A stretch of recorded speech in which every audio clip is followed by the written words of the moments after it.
What's up, guys? It's the Four Horsemen Fantasy Football Podcast. My name is Josh Romine. With me tonight, I have Alex Devaney Stoner, Brent Walker, and special guest Joshua Van Cleef. How are you guys doing? Josh, it's great to have you back after how many month hiatus? It's good to go. It's good to be back. I gotta go though. See you guys later. Daughter needs her pacifier. Get out of here. This is a very peaceful podcast. We're gonna have bird sounds like chirping all over the place. It's great. Yeah, VC is outside, so it's lovely. It's very, very, very nice looking out there. We're all in our living rooms, and Brent's, I think, in his garage with vinyl siding behind him. But anyways, this is going to be our wide receiver ranking show. We decided to jump right into that. We started filling our rankings and finally got everybody to at least get one position completed. So we are going to talk wide receivers, even though Alex thinks it's the most boring, I think, out of all of them. No, what I mean, I didn't mean that it was the most boring. I mean that this year is the most boring that, like, I think I've ever really looked at. Yeah. Like, I don't know. I mean, and I'm kind of excluding tight ends because tight ends, like, yeah, I mean, you know, there's like 10 of them that you could even name, but Sure. Yeah. Well, This year I'm just not loving it. Before we get into it, hop on Twitter, follow us, Four Horsemen Pod. Get on, send us emails, fourhorsemenpod@gmail.com. We are on there. But the question I want to ask right off the bat, because last year it was kind of leaving where wide receivers were kind of moving up in the first round. There were more wide receivers and their running backs were kind of falling a little bit later. I think on our podcast, we still talked about making sure you got those good running backs before, going to the wide receivers. Do you think, like, I've seen Julio Jones falling into the beginning of the second round. Do you think that there's been an overcorrection on that, or do you think it is actually like righting the ship? Running backs should be up as high as they are. Alex, go ahead. I know you. Okay, I was gonna say, I was like, you gotta point out the question. Come on. Sorry. Yeah, sorry, my bad. I think that honestly, you've gotta go running back. I get the fact that, Antonio Brown's gonna put up, a huge amount of points, and I kind of understand going after him. But after that, it's very inconsistent week to week, and you need that consistency if you're going to be making pushes into the playoffs. And so you're going to be looking at those Le'Veon Bells, those, I'm totally blanking on player names. I almost said Adrian Peterson. But you're looking for that consistency. And so, after Antonio Brown, Julio Jones, he could very easily have 300 yards and then 30 yards the next week. So, there's nobody that I'm absolutely in love with after Antonio Brown for consistency. So grab those running backs, and you can get inconsistent wide receivers in rounds 3 and 4 very easily. Why do it in rounds 1 and 2? Yeah. Brent, when do you feel like the best time for you to draft your first wide receiver is? Like, what point of the draft do you feel most comfortable? I haven't liked a team yet where I've drafted a wide receiver in round 1, so I would say in round 2. I want high-volume wide receivers, though, and if you're able to get a high-volume wide receiver, I do recommend doing it, as long as most of your running backs that you have ranked so high are off the board. Hey, Brent, I got to ask you a question, though, because a lot of times I will do – kind of what you were saying, get maybe a running back, then swing back around, grab a wide receiver. I'm never really that happy with those teams either. What kind of players are you hoping to grab then? Are you going running back, wide receiver, and then kind of best available? Or are you then grabbing maybe 2 running backs, in rounds 3 and 4? It just depends on draft flow and players that I like, honestly. I mean, I like getting a running back in round 1, though. I think it makes your team that much more formidable against all the other teams. I'll let them take wide receivers in round 1 if they feel like it. Yeah, because I kind of feel like, don't you kind of feel like if you get a wide receiver and he gets hurt, you're behind the 8 ball. But if you like, I don't know, if you're very running back heavy, I feel like that softens the blow of somebody going down. Whereas wide receivers, I don't know, if you go after one of those big guys and he goes down, then you're looking, it's like, last year that you drafted Isaiah Crowell. Or, because he was going, what, like third round last year? Somewhere around there? Mm-hmm. I mean, I don't know. Like, that's what gets scary when you get those wide receivers early. Yeah. VC, do you have any opinions on where you would draft yours? I actually tend to agree because I think, especially this year, there's a lot more depth at running back, and it's in demand. With those top tier running backs, you have a better shot at moving your team to the playoffs, just because of the volume that they get and that the tier that they're in. If that makes any sense, like wide receivers, you can have a drafted wide receiver in the maybe second, third round that can put up a top 10 wide receiver numbers. It's harder for the running backs to do that because, but there is a lot more depth at running back. So I think taking a wide receiver in the first round this year, especially, is silly, just because you can get a good running back, basically 1 through 12, I believe, and then wait on a wide receiver. I just love looking at, like, I'm playing mock drafts and MFL 10s and stuff like that. Like, if people are taking wide receivers in round 1, in the back of my mind, I'm just like, yes, because I know another running back is going to fall to me in the second round. It's just that feeling I get that like my team is going to be that much better every time I see a wide receiver go in round 1. Yeah, no, you're absolutely right. It's even proven the past 2 years with wide receivers, it's been up and down. They've been inconsistent. Even the top tier guys have a huge week, and then the 1 week that they don't. The only true, I think, consistent guy has been Antonio Brown. Yeah. And so those odds of having, getting him or whatever, I'd rather take a shot on another guy or a later round guy that can still put up the same numbers as a wide receiver 1 can, that typically could go higher in rounds. And wide receiver is just so deep that you can actually play matchups. Like, you could play a Deshaun Jackson in the best matchup possible over, someone else. I mean, you can play the matchup a lot easier with wide receiver because it is so deep. With running back, it's not nearly as deep. You really only have maybe 32 to 35 quality starters on a weekly basis, whereas wide receiver, you could play almost the top 50, so it's a little deeper. You can wait on wide receiver, I think, in drafts. Yeah. Yeah. So, Alex, do you prefer PPR to non-PPR? Like, what's Absolutely. Do you? I mean, sorry. Go ahead. I was just gonna say, do you think that PPR makes the wide receiver position more valuable or less valuable? Honestly, I think that I don't think it makes it less valuable. But it does make running backs that catch the ball more valuable, and it adds another dynamic to the entire thing across the board. You're not going to be drafting a guy like Jarvis Landry high if you aren't in a PPR league. He's not going to be getting those massive amounts of yardage. He's not going to be getting a ton of touchdowns, but he's going to be getting those catches. And I also just kind of feel like when you don't do PPR, you're missing out on points. Like, it's like those are points that are there. They should be given to you. So I just kind of feel like you're shortchanging your entire league by not being PPR.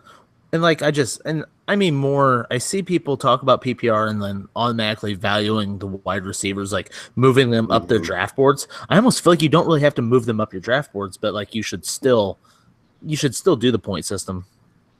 Well, and I mean, I don't necessarily think, you've got guys, this is just coming off the top of my head, but, Deshaun Jackson is a classic example. In his prime, he wasn't PPR, like insane PPR numbers. Mm-hmm. So would you draft like, Jarvis Landry in his best year or Deshaun Jackson in his best year in PPR, I would probably lean toward Landry, honestly.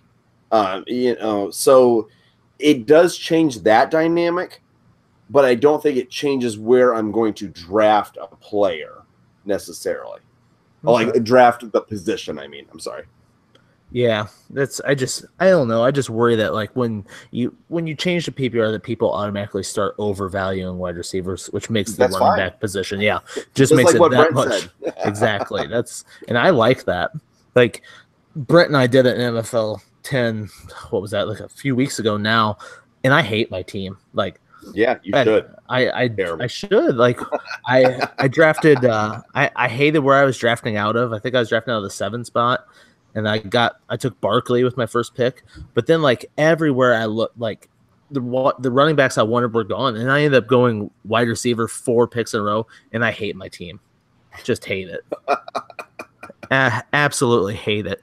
It was I'm looking at it right now. So 1, 2, 3, 4, 5, 6. I was drafting the 7th spot, so I drafted Barkley, and then I went Devonta Adams, Stefon Diggs, Josh Gordon, Jarvis Landry. My next 4 picks, and then Nick Chubb. So you have 1 starter. My running backs are Barkley, Nick Chubb, Tarek Cohen, Ty Montgomery, Chris Carson. Wow, that is rough. Holy cow! Oh, rough. So bad. Nick, yeah, so bad. I mean, I like Nick Chubb, but I mean, when you're discussing the possibility of scoring 5 points and it being Cohen, that's where you've got a team that's a little rough. How many team league is that? Was that 12? It's NFL 10. So it's best ball. Which it's kind of why I was going with running backs that I thought would maybe be able to catch the ball, but Chubb and Cleveland, like with Duke Johnson and Carlos Hyde there, like I did not want to take any of those guys. And Royce Freeman had gone like the pick right before I was drafting, who I wanted, and I settled on Nick Chubb. So settle. Brent was drafting in the 12 slot and took Fournette and Dalvin Cook. So he got his 2 running backs right off the bat, but I think even he waited a little bit until he went running back again. It's hard. It's easier said than done. Brent, you out there? Yep, I like my team. Yeah, his team's amazing. His team's fantastic.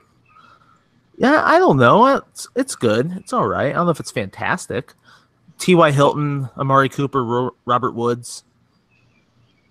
It's okay. But after Fournette and Cook, you have Duke Johnson, C.J. Anderson, Deonta Foreman, and that's it. That's all your running backs. I love that. Yeah. Deonta Foreman's going to be the starter as long as he's healthy. Yeah, he's coming back from Achilles injury though, which that's the only thing that really worries me with Foreman. Yeah.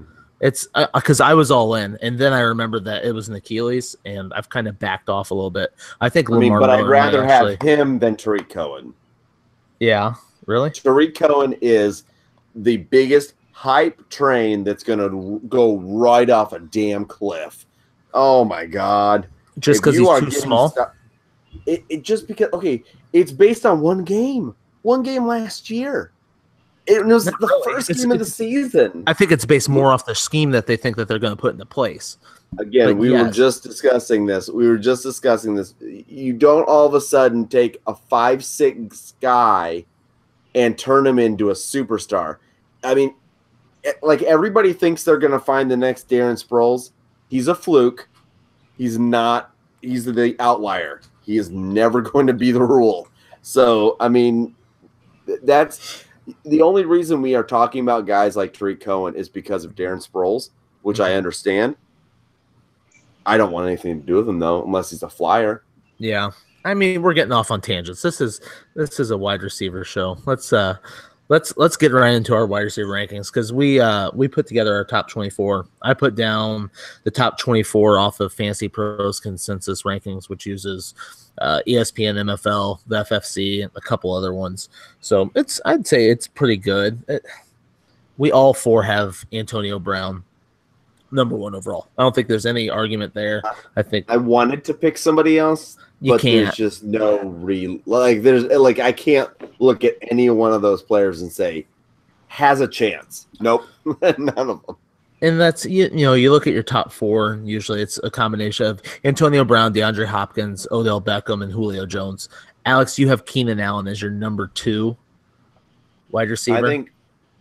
I think outside of those, like basically what your big four, you know, I think he has the greatest chance to break into that. And so when I'm looking at, you know, I'm looking at guys like AJ Green. I love his floor, hate his ceiling, because his floor and his ceiling are one and the same. Kind of a boring player. TY, very dependent on luck being really good, which I maybe am the only one left that thinks that he is going to be great. So, I mean, I think I have him higher than everybody. Yeah, you do. Yeah, I have TY way ahead. But I don't know, like Keenan Allen, you know, I've actually been down on Keenan Allen every year until this year. So, you know, the reason why I'm putting him up there is because I think of any of the guys that are not in that those top 4 guys, he has the skill set to be that number 2, that guy underneath Antonio Brown. Yeah, Brent, you have him number 9. Correct. Yes. I do. I feel like he's just going to be the same old Keenan Allen. Like, I know Hunter Henry went down, but I don't think that changes the production level of Keenan Allen. I feel like he's still going to be a wide receiver 1 at the end of the season. He might be a little higher than this, but I just like other guys better. Really, that's all it is. Yeah. What do you see his absolute ceiling at then? Like, you think he could be up there? Yeah, he could be up there with the top 5, I think. But I just have him at 9 because I like some of the other guys better. That's all. Yeah, and there's nothing wrong with it if you're getting him at the end of the second round.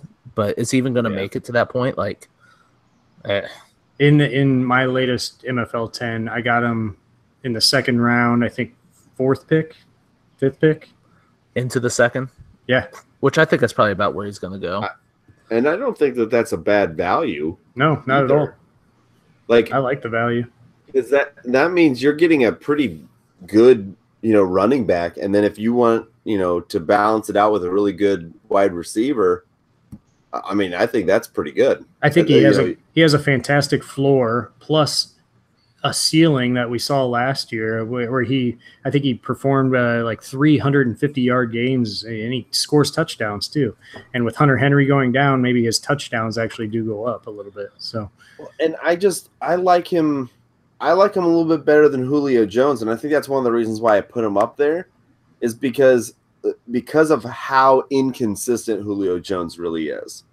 And so I think that Keenan Allen has the ability to be more consistent, like what Brent said. He has a much higher floor, and I think that's kind of the reason why I am leaning to push him up there, because of that floor being so high. You just mean Julio Jones, like game to game consistency, yeah, game to game, not like year to year.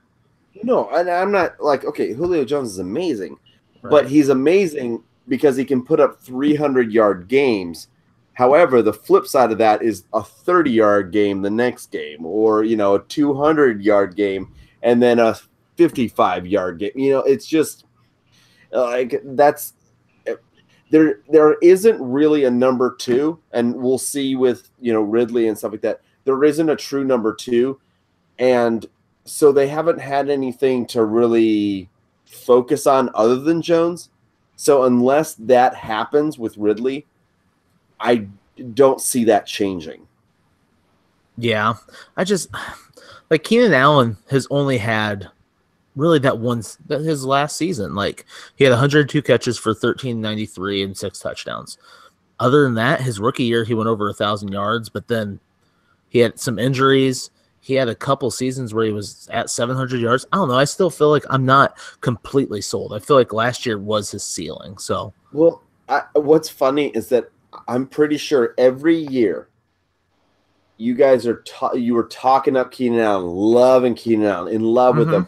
Then he finally does what You guys said he can, and it's completely flipped. Well, and maybe it's just because he moves like so far up. Like if I was getting him at the turn, and maybe it's not even that big a deal. If I'm getting him at the 2-3 turn, I feel a lot better than if I'm having to reach up and draft him. Well, yeah. I mean, I think everyone would feel better if they could get a guy with that caliber at the 2-3 turn. But I mean, legitimately, I don't think that you should expect that. I think that if you're getting him in, maybe even if he falls into the middle of that second round, I think that's great value. That's still a guy that is a possible top 5 wide receiver, and week to week could win you games. Yeah. What happens if Philip Rivers goes down? Because he's getting up there. Yeah, I mean, he could fall off.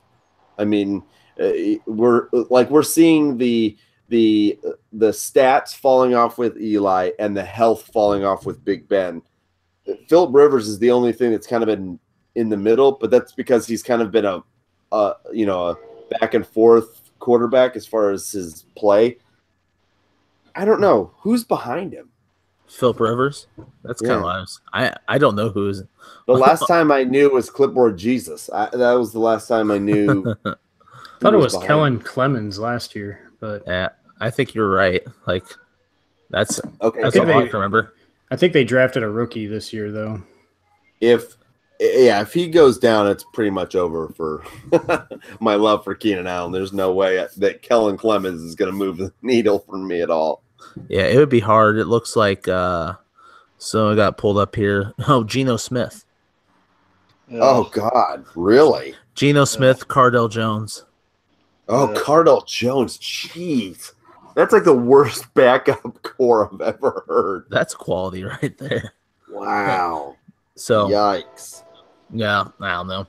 Let's look down here because Fantasy Pros had him overall at the number 6, so not that far off. I feel like I was talking earlier how I feel like there's a top 9.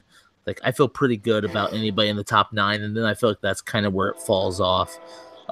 Where do you guys kind of end your line at your upper echelon wide receiver?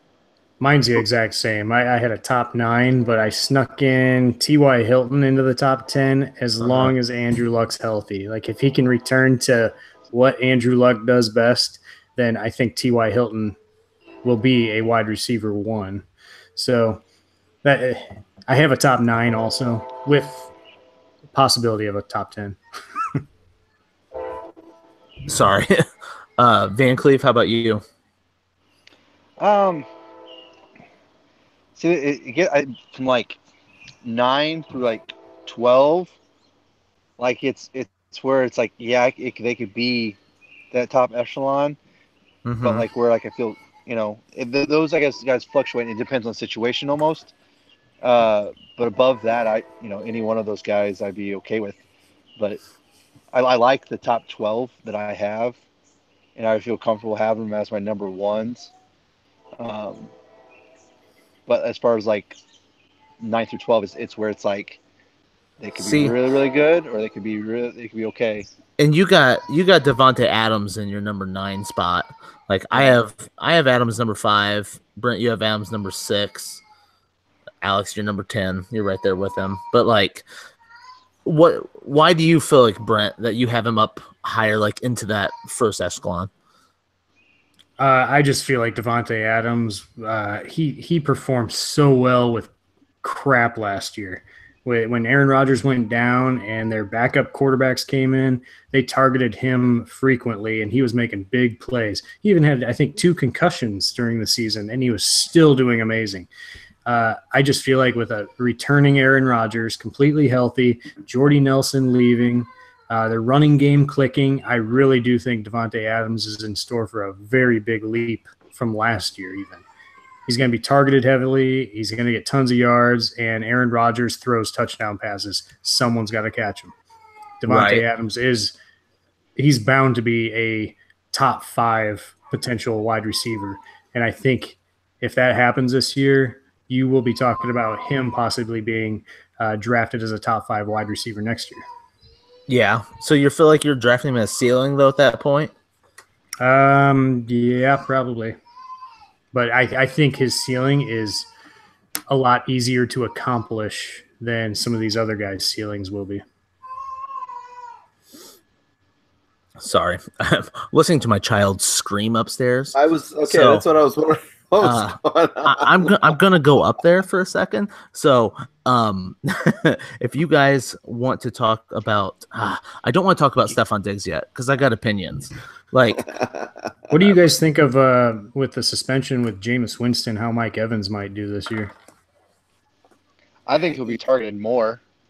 I feel like when the backups come in, they target their number ones a lot more just because they rely on them. Do you think like this would be a safety blanket? Well, usually you'd think the safety blanket would be like an OJ Howard, though. Or a Cameron Braid, or Yeah, like, I don't know. Like, But am really... But it's Fitzpatrick, though. I don't know. Like, Fitzpatrick is really good off the bench. Like, it's a difference between like a rookie having like where it can just an easy dump off passes or quick slant routes. Fitzpatrick's been in this in several different systems. So, but I just feel that he would go more towards the number one. You might be right with Fitzpatrick. Like, Fitzpatrick is probably more likely to go for like because he tries to throw the long bomb. So yeah, I kind of agree with you on that. Do you think that, like, for having such a down year last year for Mike Evans, you think he's in store for a bounce back year? You would hope so. I don't know. He was being drafted in first rounds last year, because of his potential, and their offense just stunk last year. I was burned so badly by Tampa Bay and Tennessee that I'm having a hard time like accepting any players from those teams. Like, just I'm having a hard time.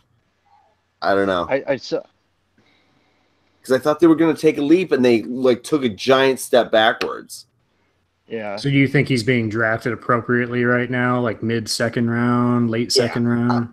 I think that's appropriate. I think that's appropriate. Sorry, go ahead, BC. No, you're fine. I would just say I think you get a great value at the end of the second with Mike because you have always the upside with getting touchdowns because he was heavily targeted as far as touchdown goes with Jameis, and so you're hoping that bounces back and it kind of upticks from there.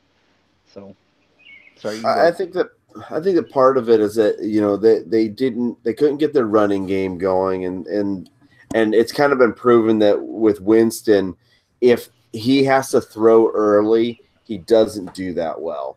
So if they can get their running game established while he's away, I think they can have a good offense. I just don't think that they, are exactly in tune right now. And so until I see them in tune, I'm not going to feel great about any players on Tampa Bay very early. Having said that, Mike Evans in like a mid to late second round, I have no problems with that at all. It's a kind of a prove it year for Jameis Winston. He's got to take that next level to be an elite quarterback this year. This is like not just even from fantasy, like in real football. He's got to take that step forward to become that elite. So we'll see what he does this year. Yeah. We all had, me especially, had such high expectations for Jameis Winston last year. Oh, yeah. Me too. I was calling for MVP for him. Yeah. we all thought he was going to be up there. And, he finished the year with like 3,500 yards. That's just not at all what we expected. And then I feel like we were kind of expecting him to do it again this year. You know what I mean? Like, without maybe – I don't know, that he was just going to show up and do it without it was Hard Knocks was Tampa Bay last year, right? Yeah. That was last year without the everything going on. But then he gets suspended 3 games. I was just telling Alex that I don't think Fitzpatrick coming in there is going to ruin those players for me. I'm not moving any of my Tampa Bay Buccaneers up or down. I'm kind of keeping everything as is. It doesn't change it at all for me. Yeah, that's what VC and I were talking about. Like, Fitzpatrick, first of all, is, for whatever reason, great off the bench, terrible as a starter. So he's coming off the bench.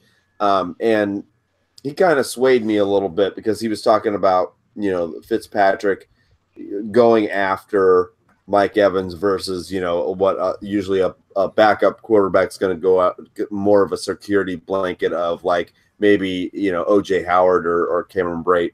But I do think that Fitzpatrick is more likely to go after Mike Evans. So those first 3 games, he might actually do a little bit better than when Winston's in there. Not saying that he won't have like great games, but just he might be targeted more. Yeah, I almost put Mike Evans above Keenan Allen. It was really close for me. I like last year I was all in on Mike Evans. And and to be completely honest, I want to put Mike Evans in a top 5. I just can't until I see something. You know what I mean? And sure. And I'm just worried about where Tampa Bay is going to go, what direction they're going to go, because they took a huge leap back for me. And now I need to see an even larger leap forward to kind of make up for last year. Yeah, which I don't think that makes a lot of sense. Michael Thomas, one of the other guys in my top 9 that I wanted to talk about. Looks like VC, you have him ranked 5th. Looking for him. Oh, what do you have, Matt, Alex? I have him at 6. At 6? But him and AJ Green, to me, are the most boring players on this list. Yeah. Why is that? Why is he boring? I know, like, it's kind of the same thing what I said with AJ Green. I can't remember if it was on air or not. His floor is his ceiling. Yeah. Like, there's nothing. Like, Michael Thomas will put up, like 100 yards average, and he'll have maybe a touchdown, so he's number 6. Like sure. I'm not saying that he's not deserving, top tier wide receiver. He is. I'm not going to get a Julio Jones game out of him. I'm not going to get a Keenan Allen game. So one of the reasons why Michael Thomas and AJ Green, to me are just kind of boring. And I'm not even like, wouldn't be even that excited about drafting them just because of that. And below I have TY. I like TY more. However, TY fluctuates a lot more. Yeah. And I think that Mike Evans, you still have some question marks. Devontae Adams, I think, is just because I'm still pissed off about the 2016 season. So, I wonder if last year New Orleans, their run game was kind of their staple. That was what they were. I think Drew Brees has lowest amount of attempts. He was still extremely accurate and very, very good. Do you think that they're going to be that same running team again this year, Alex? You would think that they are going to at least attempt to be that. It will depend. The thing is that in 2016, we kind of saw the same thing. It was just Mark Ingram. They were running the ball very successfully, but losing games. Last year, they were running the ball very successfully with Mark Ingram, and then a lot of passing out of the backfield with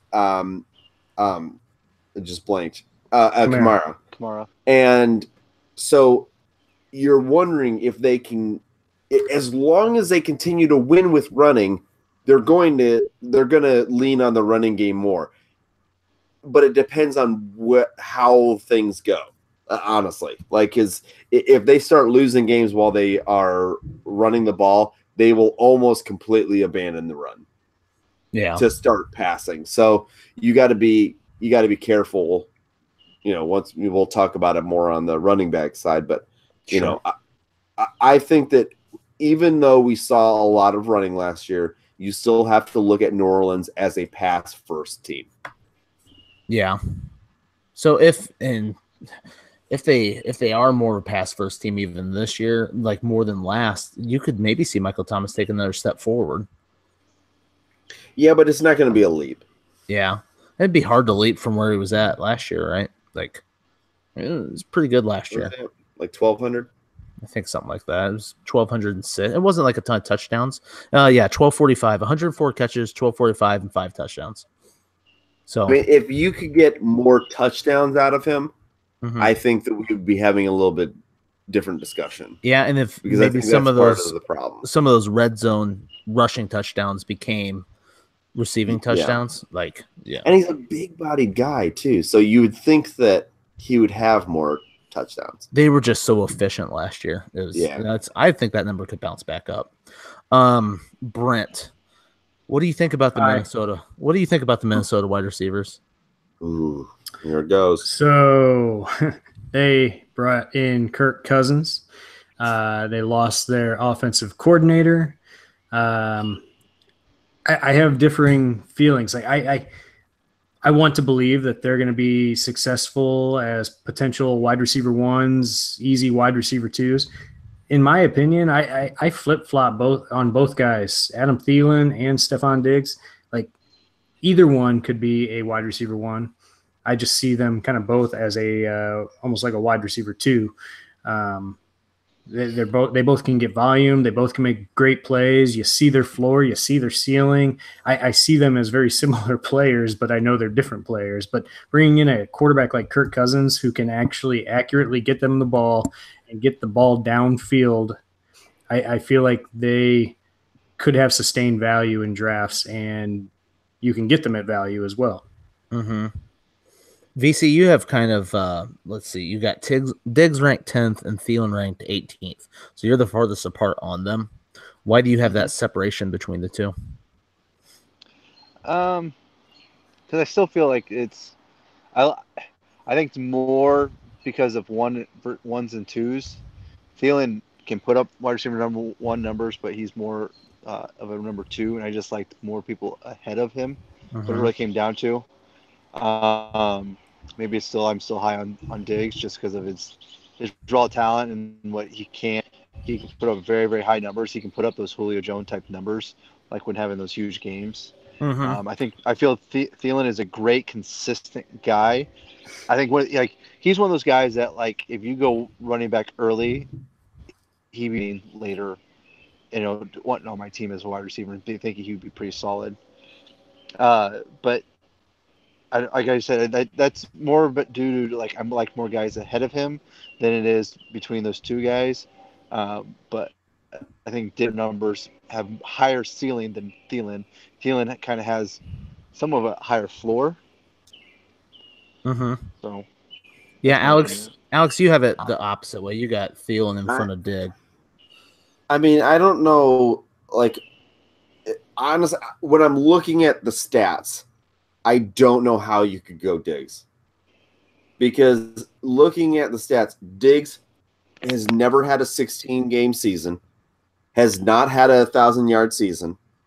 He had 8 touchdowns last year, and that's really the only thing that saved him fantasy-wise. I mean, he only had 64 catches for 849 yards and 8 touchdowns. Compare that to Adam Thielen, who had 91 catches, almost 1,300 yards, but only 4 touchdowns. Like, I don't even know why we're having this conversation. Yeah, and I think it's because Thielen is better. I don't know. Brent, what do you think? I like Thielen this year. I see both of these guys coming up by the end of the 3rd round usually.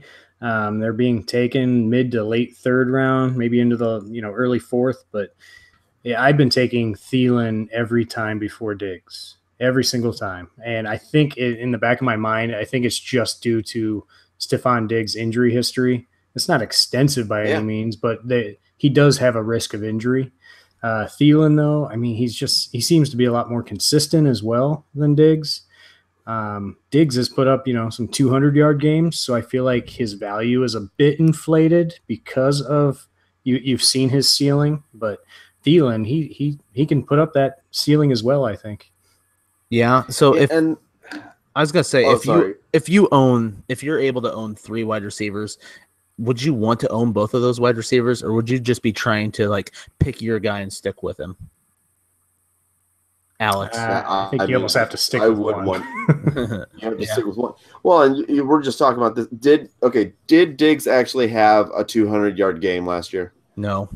I don't know if it was last year, unless it was in the playoffs, maybe. But On Madden, he had a bunch of them for me. Well, but I mean, when you break it down, like he's not even putting up a good consistent amount of yards for you.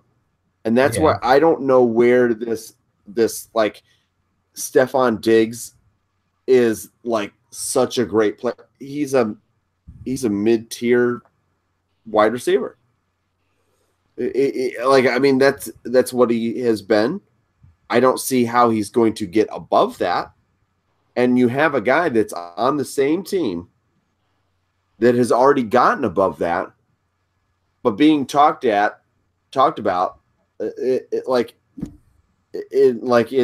the second tier wide receiver, and I just don't see how that's even possible. And I was kind of, on the side of I had Diggs ranked way higher than Thielen because of Van Cleve's logic too. Like Diggs is the number 1. Thielen is just more of a number 2. But the more I look into it, I flip-flopped in the last month, and now I have Thielen ahead of Diggs every time I draft. So, well, and I think that a lot of teams do have a number 1 and a number 2. This is just a left side and a right side. I don't think that this is a number 1, number 2 kind of scenario. I think that they've ran Thielen out of the slot a lot. Diggs is more of an outside guy. So you might be right. Like in terms of 1-2, like how do you even really consider that? It's more like a slot and an outside wide receiver. We look at the playoffs last year, and obviously Diggs had that amazing catch for the touchdown. That's kind of what gets burnt into your memory. Might be something that people kind of hold on. He definitely has a very, very good skill set.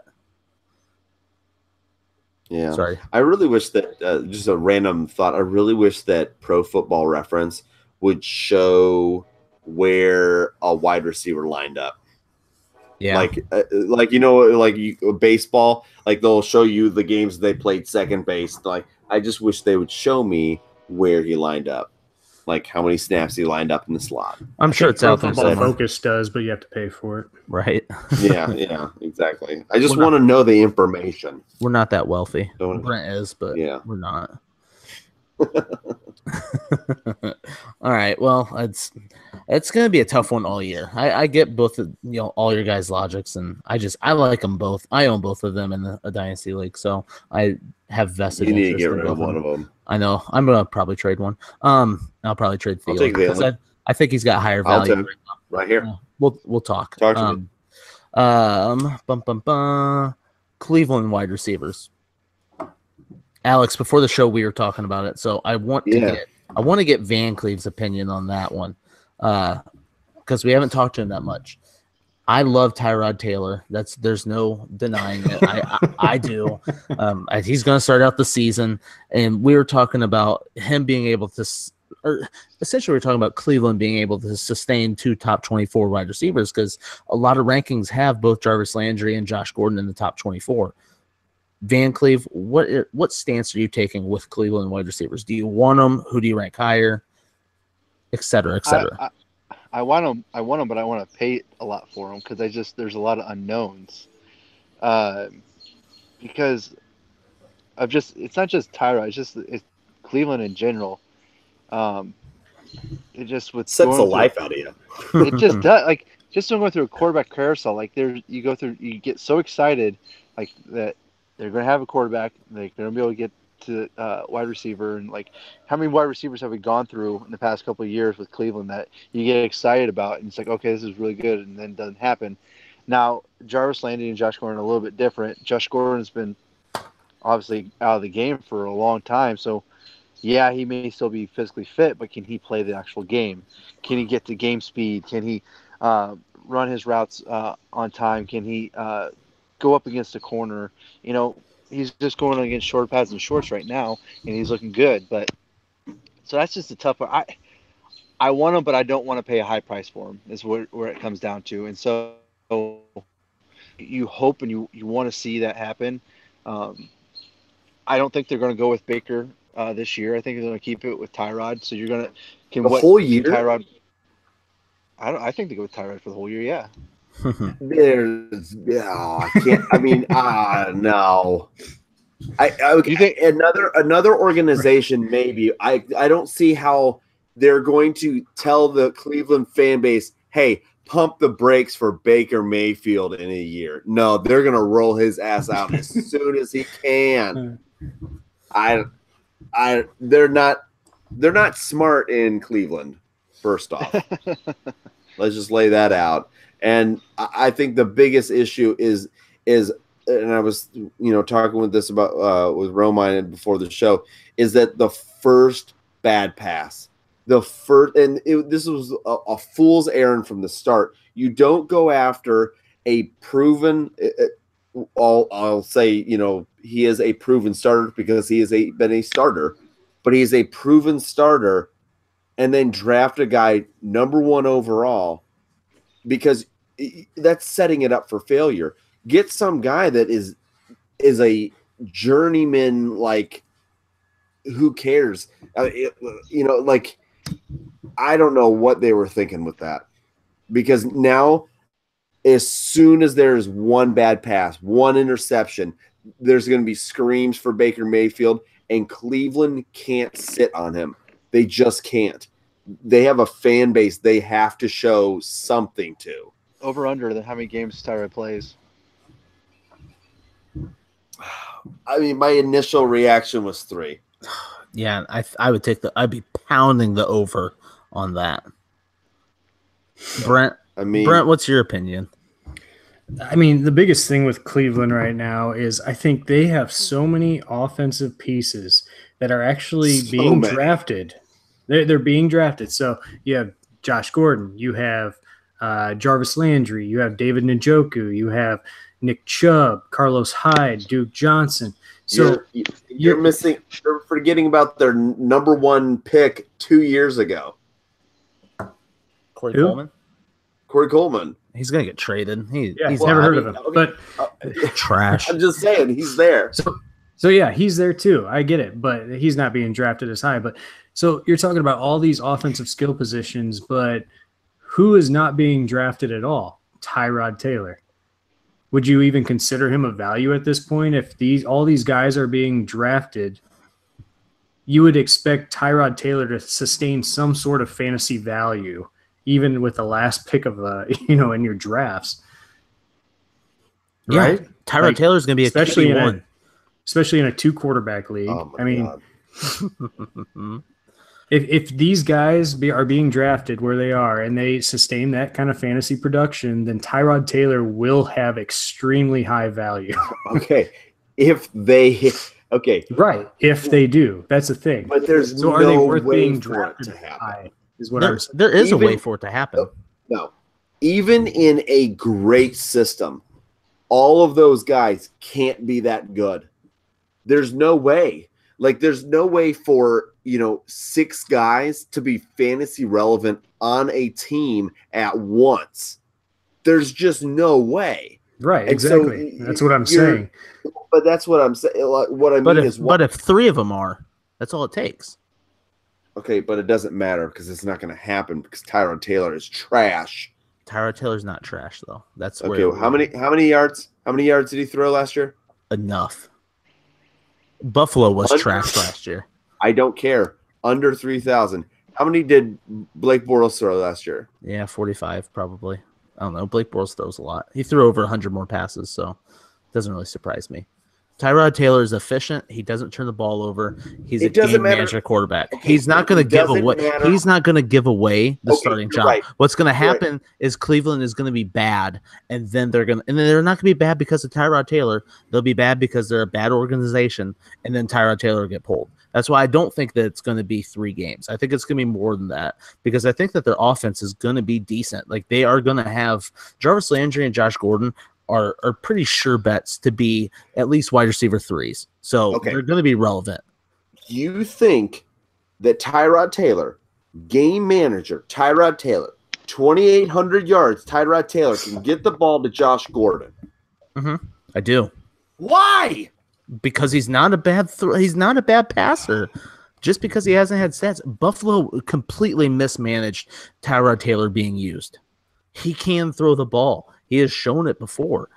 He had a good season with Sammy Watkins where he was throwing the ball. I know you disagree, but it's true. I'm just trying to think about this. He's never had more than 3,300 yards in a season. So let's take 3,000 for example. 3,000 yards, okay, passing. Say 500 of that goes to Njoku. Now you're down to 2,500 yards. Can you split that between Landry and Josh Gordon? No. And would they sustain value? No. I mean, you're still going to have other wide receivers getting 200-300 yards each for the year. And then, I mean, how high can you really draft Landry and Gordon? And what is their maximum ceiling with Tyrod Taylor being quarterback? Is what I'm saying. I think if you're going to draft one. Okay, let's just play this ridiculous thought process that Tyrod Taylor plays the whole season. You do not draft Josh Gordon. You honestly, if you are going after and if we're looking at this is that they're going around the same time, you get Landry 100 times out of 100. Really? Absolutely. Because I don't care what you say, he cannot get the ball to a fast guy. He can't. If he could, Watkins. He would have what? Okay, what year was this that Sammy Watkins was so amazing because of Tyrod Taylor?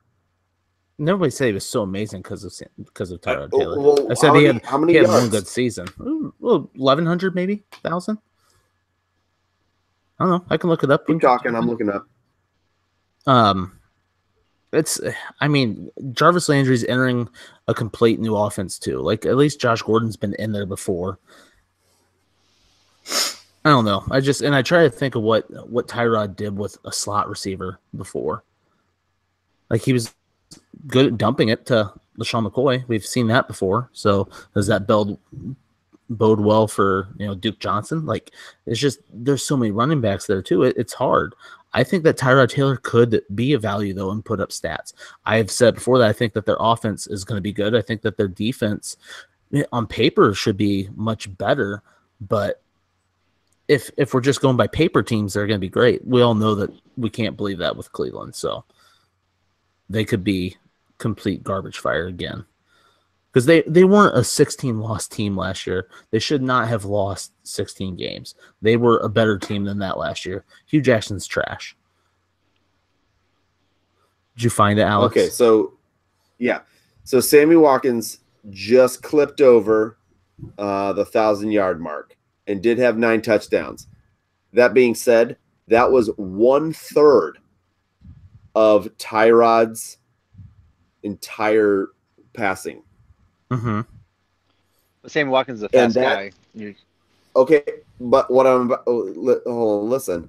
The thing is, though, is that there was nothing around him. So you could pass it to Sammy Watkins because he was probably over in the middle. They didn't have a guy in the middle. What if they would have had more? That guy. What I'm saying is that if you are going after a guy, Tyrod Taylor is efficient. So the reason why he's so efficient is not because he's bombing the ball, it's because he's dumping the ball off. So Sammy Watkins was getting a lot of small dump passes. They're not going to use Josh Gordon that way. They're going to use Jarvis Landry that way. We think. I'm not wrong on that. You could be. I mean, come on. How would you use that? I don't even know how to make that a board bet. I'm trying to think too. It's like a paragraph of stats. It has all Josh Gordon gets more targets than Jarvis Landry. Well, that's ridiculous. I mean, Roman would never take that because he knows that's a little over the top. I would not take that bet. Because Jarvis Landry is the type of player that's going to get more passes thrown to him. So just most fantasy points with Tyrod Taylor as quarterback. Yeah, it's you want me to put my money where my mouth is, and I don't know if I'm willing to. I don't hate that bet. I mean, like, I think that it's like as far as like, I mean, it's not a bad bet. It's not. So, like, under Tyrod Taylor, you take Gordon and I'll take Jarvis Landry. Okay, done. Boom. Put it on the Deal. board. That's a Love good that. one. I feel like That's it's a good one. That's a real fun one. Yeah. It's Plus gonna be. it gets it's gonna be Tyrod in there, which is always a good This time. is the for worst me. part. It's gonna be Tyrod throws one pass to Josh Gordon, and on that pass blows out his knee. Season over. Romine wins. I'm gonna be so pissed. I'd take that victory and I'd wear it proudly. Oh, I'm sure you would. And then the next year, when he's in some other, British Columbia playing for some team because he's not worth it, and because nobody wants anybody that's going to throw 2,800 yards as a starting quarterback back. So you know what happens is Tyrod Taylor comes in, eclipses 4,000 yards for the first time in his career. They trade him Do it. for a 4,000 first or second yards. round pick. 4,000 yards. God, Total yards. can we Do put it again. Can we put a game What do you mean a game? like a game limit on there? Like he has okay. to start. He has to play 14 games. He has to start. Give me 12. No, it should. I should can't just do be 12. Tyrod Taylor's on center. What? Then do 13. No. Should just be when Tyrod Taylor's under center. Give me 14.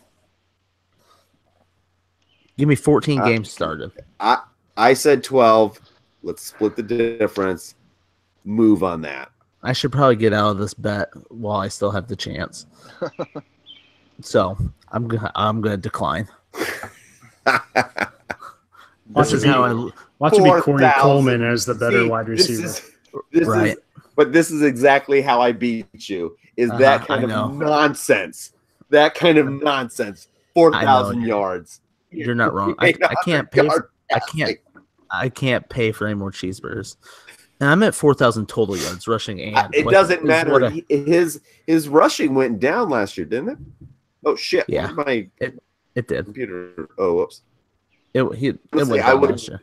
And the amount of running backs and running back help that they have, I would suggest that his rushing would go down this year as well. I bet his from rushing last stays year. pretty similar.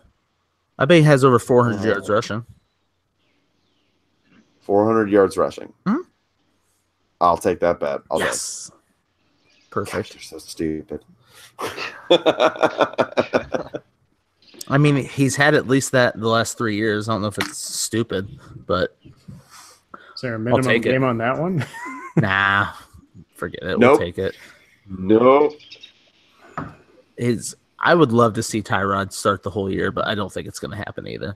And if Baker Mayfield gets in there, it's better for the wide receivers value. I can't disagree with that. I'm not an idiot. I'm blinded by love of Tyrod Taylor. I love him. I don't even know why you love him. He's such a it's like loving like beige. Like your favorite color is beige. Beige is a pretty color. Like God, I just love beige. It goes with everything. Like So neutral. It's such a neutral. it's so neutral. Just like Tyrod Taylor. Nothing sexy about it. Just neutral. Let's see. Who else do we want to talk about? Because we need to get this bad boy wrapped up. We're at an hour already, so I don't know. We can continue the rest of our top 24 into the second half of it later. So unless you guys have a guy that jumps out that you want to finish on, I don't. Looking at it, they're all the same. So even up to the top 30, it's all the same. It's just a big mixture. So let's go ahead and just wrap that up. Next, let's see. We'll probably not do a podcast next week, but the week after. Here soon, we're gonna have to start getting on the every other week train. Probably starting. Every week. My bad. Yeah. Starting. I don't know. Pretty much now. Yeah, like now. Yeah. Okay. Yeah. Well, I'm on vacation next week, so probably won't be that week. How many vacations do you take? What do you mean? Not very many.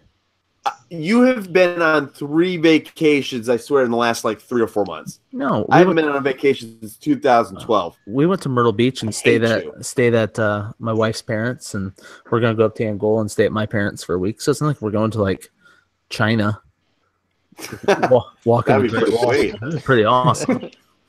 It's on my daughter's bucket list, so I have to write that down for another time. But, yeah, she loves China, obsessed with it. Like reads books, like nonfiction books about China. Yeah, I don't know. She's 8, but she loves it. That's what she's into, I guess. Yeah, weird. But hop on Twitter, follow us, Four Horsemen Pod. Send us emails, fourhorsemenpod@gmail.com. We will probably not be back next week, but the week after. And then after that, we will start our every week podcast. So stay tuned, and we will talk to you guys later. Peace.